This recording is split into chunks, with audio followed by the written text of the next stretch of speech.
Assalamualaikum warahmatullahi wabarakatuh. Alhamdulillahirabbil alamin.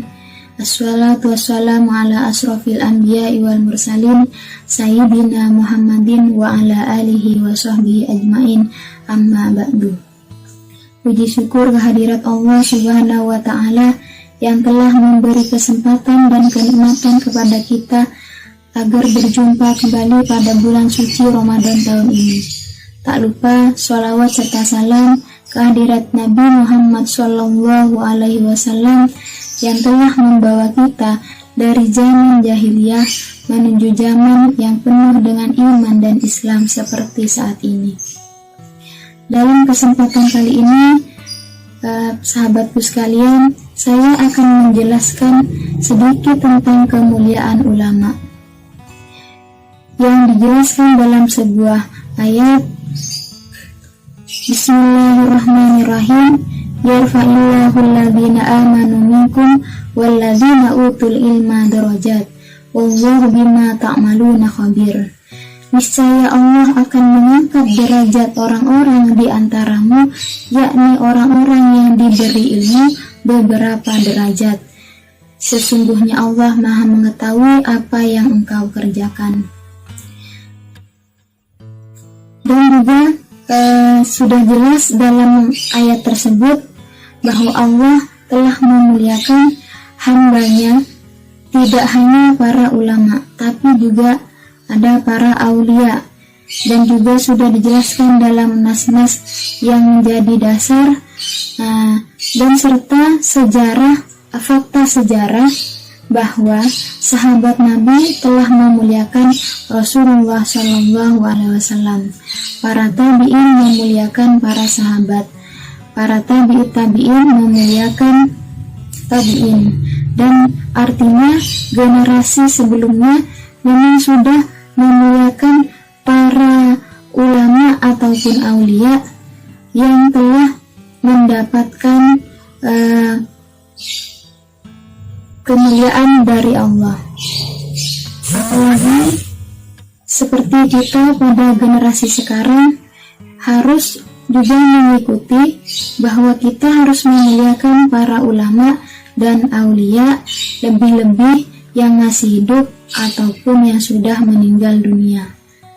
Dalam hal memuliakan ulama ada beberapa indikator, di antaranya adalah ziarah kepada para ulama, aulia ataupun kiai, yang artinya adalah berkunjung kepada mereka. Dalam sebuah logat Jawa biasa disebut dengan bahasa sowan. Sowan seorang santri kepada kiai dengan membawa permasalahan mereka dengan tujuan dapat menyelesaikan masalah-masalah yang mereka hadapi. Ada pula yang datang kepada kiai dan ulama itu dengan niatan mendapat barokah dan doa, dan ada pula yang sekedar bersilaturahim kepada para kiai. Tentunya banyak sekali manfaat dari sowan itu sendiri.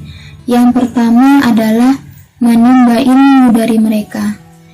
Jangankan kita yang masih awam dengan ilmu agama, Nabi Musa alaihi salam saja yang termasuk 25 rasul masih ingin menimba kepada ilmu kepada orang yang dianggapnya lebih alim, yakni Nabi Khidir, walaupun Nabi Khidir tidak termasuk dalam 25 rasul. Yang kedua adalah dapat memperoleh fatwa, wejangan dan nasihat dari mereka, yang dijelaskan juga dalam sebuah riwayat hadis, sesungguhnya Allah tidak akan mencabut ilmu dari hambanya, melainkan Allah akan mencabut nyawa para ulama di antara manusia, sehingga umat manusia ketika mengangkat pemimpin-pemimpin yang bodoh, yakni akan mengangkat pemimpin-pemimpin yang bodoh, yang mereka akan memberikan fatwa tanpa dasar ilmu sehingga mereka sesat dan menyesatkan. Hadis riwayat Bukhari Muslim. Yang ketiga yakni kita dengan menatap wajah para ulama, kiai ataupun aulia, kita sudah bisa mendapat barokah dari beliau, karena orang yang kita tatap wajahnya adalah bukan orang yang kotor hatinya, melainkan orang yang bersih hatinya daripada kita. Yang keempat adalah dapat memperoleh barokah dan doa dari mereka. Dijelaskan dalam sebuah riwayat bahwa pada saat Fathul Mekah, yakni penaklukan kota Mekah, masyarakat Mekah berbondong-bondong mendatangi Nabi Muhammad SAW dengan membawa anak-anak mereka dengan niatan mereka Nabi akan membelai kepala anak-anak mereka agar mendapat barokah dan doa dari Nabi Muhammad SAW. Yang kelima yakni dapat mencium tangan mereka.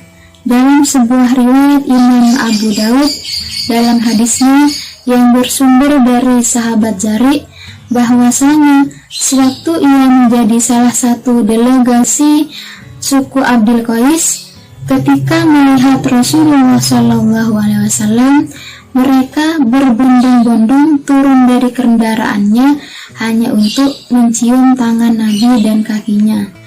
Walaupun dalam bahasa Arab